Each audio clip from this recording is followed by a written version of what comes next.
Last week had quite conspiracy when a plane couldn't land in West Bengal. This was made into a political conspiracy, and now news is coming in that 6 pilots of the 3 airlines at the same time who had complained of having low fuel. All of those 6 pilots from those 3 airlines have been suspended by the DGCA. Let's go across to my colleague Saurav Sanyal joining us with further information. Morning, Saurav, talk us through the action they have been taken by the DGCA. We believe 6 pilots in total have been suspended by the DGCA.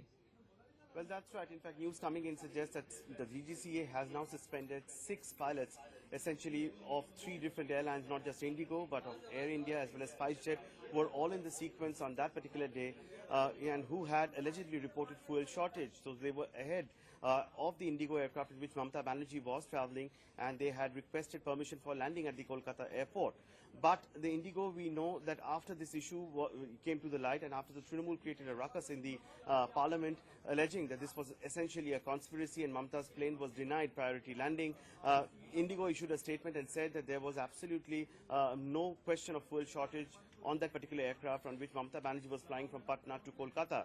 But now, as it turns out, that 6 pilots have been grounded, they have been taken off the flying rosters, and a full-fledged inquiry has been ordered. So this issue definitely has taken a huge proportion now, because it's just not, this is something that reverberated inside the parliament, but now we see action on the ground as well. Okay, explanations came in from the Indigo Airlines over the entire episode as well, Saurav, but with this move, the DGCA now coming in, any word from the airlines at all? Well, we are still waiting for an official statement from all these 3 airlines, be it Indigo, SpiceJet or Air India, because these 6 pilots who were there at the queue for landing, who had requested landing at the Kolkata airport, they will now be questioned as a part of this investigation process, and the DGCA will have to hear out all sides before they draw up their own conclusion. But the airlines, unofficially, they have been telling us that yes, there was absolutely no question of a fuel shortage and they had adequate fuel, and even if an aircraft had to be diverted to an alternative destination, that also could have been done.